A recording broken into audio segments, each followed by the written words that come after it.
19 জুলাই 2024 এদিন উত্তাল রংপুরে গুলিতে শহীদ হয়েছিলেন 4 জন, যার মধ্যে রয়েছেন শিক্ষার্থী, ক্ষুদ্র ব্যবসায়ী, পথচারী। পোস্টমর্টেম ছাড়াই দাফন করা হয়েছিল সব মরদেহ। মামলা হলেও অগ্রগতি নেই। পরিবারের সাথে কথা বলে আরও জানাচ্ছেন সহকর্মী সরকার মেজহারুল মান্নান। ক্যামেরায় ছিলেন আরেক সহকর্মী আলমগীর হোসেন। নতুন ব্লেন্ডে আরো রিচ অ্যারোমায় সেলন ফ্যামিলি ব্লেন্ড টে। আবু সাইদ হত্যার দুদিন পর রংপুরের মরাণ মোড়ে আন্দোলনের সময় গুলিতে নিহত হন অটোচালক মানিক মিয়া। আরও উত্তপ্ত হয়ে ওঠে পরিস্থিতি।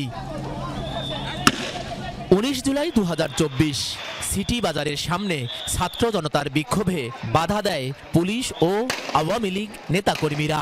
শুরু হয় নির্বিচারে গুলি।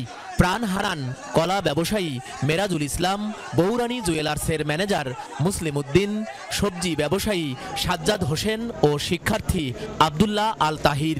মরদেহগুলো নেওয়া হয় মেডিকেলে। সে সময় ঘটনাস্থলে উপস্থিত ছিল টিম যমুনা। মারা গেল, অকাল মৃত্যু, দুইটা ছোট ছোট বাচ্চা, বেশি বয়স হয় নাই। মেরাজুল ইসলাম যুগ্ম পড়া বাসা, আমার ভাগনা। পুলিশ আছে কি সম্ভব এখানে? ওরা কি আসবে? মারছে যাকে তাকে, সে কি আসবে? উনি পরে মরদেহগুলোর ময়নাতদন্ত ছাড়াই হস্তান্তর করে মেডিকেল কর্তৃপক্ষ। আদালতের দ্বারস্থ হন স্বজনরা। গেল বছরের সেপ্টেম্বরে কবর থেকে উত্তোলন করা হয় মরদেহগুলো। এখান থেকে ওখানে 2 তলা 3 তলা 4 তলা একবার এক এক জায়গায় নিয়ে যাচ্ছে লাশটাকে। মানে তারা কোনোভাবে, যদি আমরা তো পিছিয়ে ছিলাম এই লাশের, আমরা নিতে দিতে চাইতেছিলাম না, তারা কোনোভাবে যদি লাশটাকে রুমে নিতে পারতো তো লাশটা কিন্তু আমাদেরকে দিত না। একটু দেখলো, দেখার পরে বাইরে হলে 3 জনে ওষুধ আনতে গেল। ওষুধ আনতে গিয়ে এখন ওষুধ আনতে আনি শুনে যে না, এখানে নাই, আমার ছেলে মারা গেছে। আওয়ামী লীগেরা ধাওয়া দিচ্ছে, মনে করেন তারা হুড়া কোনো কিছু করতে দিতেছে না। স্বজন হারানোর কষ্ট নিয়ে এখন দিন কাটছে পরিবারগুলোর। মামলা হলেও ধরাছোঁয়ার বাইরে আসামিরা। শুরু হয়নি বিচার কার্যক্রম, বাড়ছে হতাশা। আমাদের শোকাহত অবস্থায় নিয়ে যারা মামলা দাঁড় করাইছে, কিন্তু তারা আমাদের আপনজনদের নাম ঢুকে দেয়। এ কারণে আমাদের মামলাটা সিআর হিসেবে আছে, কিন্তু এখন আমাদের মামলাটা তদন্ত সাপেক্ষে চলতেছে না। দোষী যারা আছে সবাইরে আমি বিচার চাই।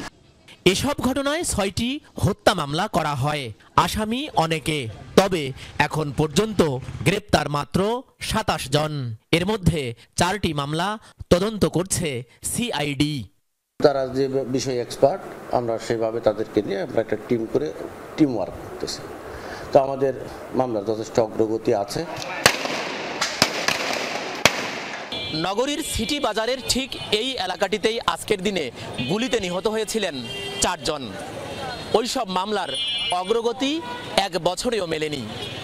উল্টো উদ্বেগের বিষয়, ওইসব মামলা থেকে এরই মধ্যে কোর্ট হলফনামা করে নাম কর্তন করে নিয়েছেন পুলিশের অনেক কর্মকর্তা এবং আওয়ামী লীগ ও তার সহযোগী সংগঠনগুলোর নেতাকর্মীরা। সরকার মেজহারুল মান্নান, যমুনা নিউজ, রংপুর।